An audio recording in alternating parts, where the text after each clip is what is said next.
اللعين الرجيم بسم الله الرحمن الرحيم الحمد لله رب العالمين والصلاة والسلام والتحية والإكرام على سيدنا ونبينا وشفيع ذنوبنا وطبيب نفوسنا رحمة للعالمين أبي القاسم مصطفى محمد اللهم صل على محمد وعلى أهل بيته الطيبين الطاهرين المعصومين لا سيما على بقية الله الأعظم روحي وأرواح العالمين لتراب مقدمه الفداء عجل الله تعالى فرجه الشريف وسهل الله تعالى مخرجه الشريف ولعنة الله على أعدائهم أجمعين من يومنا هذا إلى قيام يوم الدين.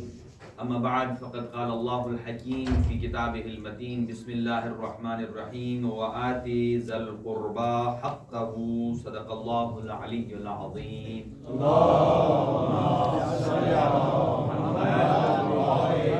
چند دعائے کلمات سے آغاز ہے. اللہ تعالیٰ کی ذات تمام مریضوں کو صحت اور تندرستی عطا فرمائے. خاص طور سے برادر کاظم حسین صاحب ہیں، جناب ذوالفقار موسیٰ صاحب ہیں اور محترم شہباز صاحب اور ان کی اہلیہ. ایسے ہی ایک اور مومن نے درخواست دعا کی ہے، اللہ ان سب کو صحت اور تندرستی عطا فرمائے. ہمارے سید زاہد شاہ صاحب کو بھی شفائے کلی عطا فرمائے. اور رب العزت ایک مومن شوکت نقوی صاحب ہیں، اللہ ان کے مال و رزق میں برکت عنایت فرمائے اور ان کے گھر پر اپنی رحمتیں اور برکتیں نازل فرمائے اور ان کی حوائج شرعیہ کو پورا فرمائے. ہمارے اتنے بچے علم حاصل کر رہے ہیں، ان سب کو دنیا اور آخرت کی کامیابیوں سمیٹنے کی توفیق عنایت فرمائے اور بزرگوں اور والدین کا سایہ قائم و دائم فرمائے. دنیا کو عدل و انصاف سے پر فرمائے اور ہمیں سیرت طیبہ حضرت فاطمہ الزہرا سلام اللہ علیہا کو پڑھنے اور اس پر عمل پیرا ہونے کی توفیق عنایت فرمائے. پروردگار امام زمان کے ظہور میں تعجیل فرمائے. اپنی دعاؤں کی قبولیت کے لیے ایک صلوات مرحمت.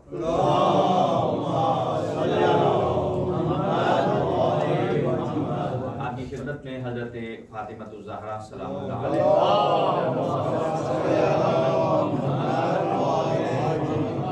عنوان جو عرض کرنا چاہتا ہوں وہ خطبہ حضرت فاطمہ الزہرا سلام اللہ علیہ کی کچھ نکات ہیں کہ جن کو آپ کی خدمت میں کچھ دیر کے لیے پیش کرنے کی سعادت حاصل کروں گا. یہ خطبہ انتہائی مشہور و معروف خطبہ ہے اور یاد رکھیے کہ اس کی جو راوی ہیں وہ صرف مکتب تشیع میں آپ کو ملیں گے. دیگر مکاتب میں اس کے کچھ حصے اور پوائنٹس ملیں گے جو ان کی اپنی فیور میں تھے اور جن کو کہا گیا کہ ان کو آپ پیش کر سکتے ہیں. آپ جانتے ہیں کہ آج بھی میڈیا کنٹرولڈ ہوتا ہے کیا پڑھنا ہے اور کیا نہیں پڑھنا، لیکن جب 70 سال کی پابندی رہی ہے حضور سرور کائنات صلی اللہ علیہ وآلہ وسلم کے بعد، تو تب تک یہ سلسلہ ایسا رہا ہے کہ لوگوں تک یہ مطالب نہیں پہنچے. ایک مثال دیتا ہوں چھوٹی سی، پھر آگے بڑھتے ہیں. جنگ صفین کب ہوئی ہے؟ مولا علی کے زمانے میں ہوئی ہے اور وہ 38 ہجری میں ہوئی ہے، 38 ہجری میں. حضور سرور کائنات کی شہادت کب ہوتی ہے؟ 11 ہجری میں. 11 سے لے کر 38 ہجری تک کتنا ٹائم بنتا ہے؟ تقریباً 27-28 سال بن جاتے ہیں. جنگ صفین تک لوگوں کو احادیث پیغمبر یاد تھی. ایک مثال دیتا ہوں. جب حضرت عمار کی شہادت ہوتی ہے تو لوگوں نے کہا کہ علی حق کے ساتھ ہیں اور یہی لشکر اسلام ہے، یہی لشکر حق و حقیقت ہے. چونکہ نبی نے فرمایا تھا اے عمار آپ کو ایک گروہ مارے گا جو گروہ مسلمان نہیں ہوگا بلکہ باغی ہوگا. اسی پر تو اس کے لشکر میں تفرقہ پڑ گیا کہ بھائی عمار کے قتل ہونے سے پتہ چل گیا. پہلے تو دیکھو عمار کس کی طرف تھا؟ مولا علی کی طرف تھا. مارنے والے کون ہیں؟ طرف مقابل. جب انہوں نے مارا تو یہ حدیث سے رسول اپنی عملی شکل میں آ گئی ہے کہ جس نے عمار کو مارا وہ گروہ باغی ہے. اس کا مطلب یہ ہے کہ حاکم شام کا گروہ باغی ہے. پھر اگلی اس نے چال چلی کہ قرآن مجید کو حکم بنایا، نیزوں پر اٹھایا. یعنی میں عرض کرنا چاہتا ہوں کیا حضور